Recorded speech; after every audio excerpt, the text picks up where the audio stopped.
Est-ce que vous connaissez le thé aux perles, ce qu'on appelle communément le bubble tea? Boisson originaire de Taïwan qui était consommée en Asie et qui se retrouve aujourd'hui partout dans le monde.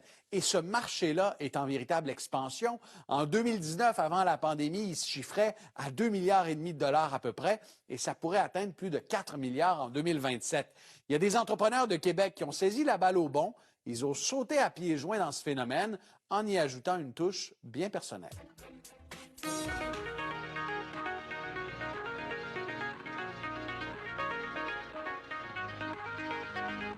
Je me trouve en compagnie de Sébastien Fizet. C'est le copropriétaire de Boba Drinks ici à Québec. Sébastien, merci de nous accueillir chez vous aujourd'hui. C'est quoi Boba Drinks? Boba Drinks, c'est un bubble tea en bouteille qu'on a décidé de lancer il y a déjà 2 ans. On fabrique avec du thé, en base de thé avec une infusion à froid. C'est devenu excessivement populaire dans les dernières années. Écoutez, c'est un produit que moi j'ai lancé avec un peu un rêve à me dire qu'on allait révolutionner le bubble tea en créant un en bouteille. Puis on s'attendait pas qu'après au moins 1 an et demi, on soit déjà dans 4 pays, à travers toute la France, les États-Unis, la Belgique, puis le Québec, qui est un très gros marché pour nous. Donc oui, c'est assez gros. Le bubble tea, ben, on en voyait un peu partout. On voyait des commerces de bubble tea s'ouvrir, que ce soit au Québec, aussi au Canada. Puis aussi dans le monde, on a fait quelques petites recherches là-dessus. On s'est rendu compte que ça n'existait pas en bouteille. Donc on s'est dit, pourquoi pas? Pourquoi on ne lancerait pas ça, nous? Quand on a fait notre processus de développement, on s'est rendu compte que c'est pas pour rien que ça n'existait pas.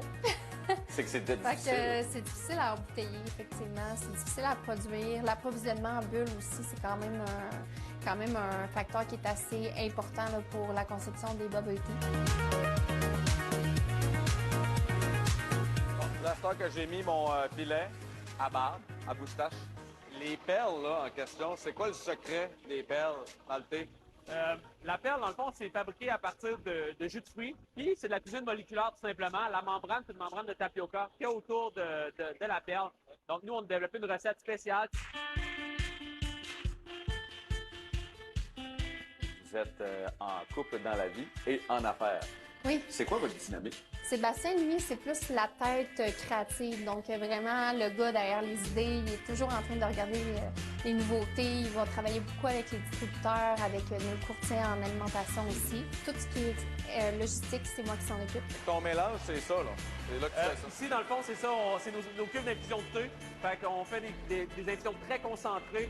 On met de l'eau là-dedans, infusion de thé à froid, on met ça au frigo pendant 24 heures. On remplace le sucre, nous, par l'oligofructose, qui est un ingrédient peu connu par le public. C'est des fibres, en réalité, qui apportent un goût sucré aussi. Il y a beaucoup de gens qui pensent que c'est facile de se lancer en affaires, c'est facile de lancer un produit en épicerie, mais il y a tellement de réglementation. C'est vraiment le mandat qu'on se fait donner là, pour les breuvages, parce qu'à un moment donné, quand on va dans un endroit spécialisé pour boire un bubble tea, ben, des fois, on peut avoir jusqu'à 70 grammes de sucre par breuvage qu'on prend. Fait qu'on s'est dit, là, tant qu'à le faire en bouteille, tant qu'à révolutionner l'industrie, ben, Colin, on va le faire pour que les gens ne se sentent pas coupables en buvant ce drink-là, en faire de quoi d'amusant, mais aussi de santé un peu. Ici, on a des bouteilles de la France. La saveur en France, ben oui, c'est ça, exactement. la C'est nos étiquettes français. Donc, on livre 60 palettes par mois en France présentement. Votre produit connaît une croissance très importante dans les derniers mois, dans les dernières années. Comment vous gérez cette hyper croissance-là? C'est fou. Pour vrai, c'est très fou. Puis, Parce que là, vous êtes en Europe, vous êtes aux États-Unis. oui, effectivement, c'est un développement qui s'est fait très rapidement. Il a fallu se réadapter, nous, moi et Sébastien, bien sûr, en tant qu'entrepreneur, mais aussi tous nos partenaires, les usines avec qui on travaille, parce qu'on a quand même plusieurs maintenant usines pour faire la fabrication. Donc, de nouvelles usines en sous-traitance. De nouvelles usines en sous-traitance. Il y a même pas 1 an, on produisait une dizaine de palettes par mois qu'on vendait au Québec.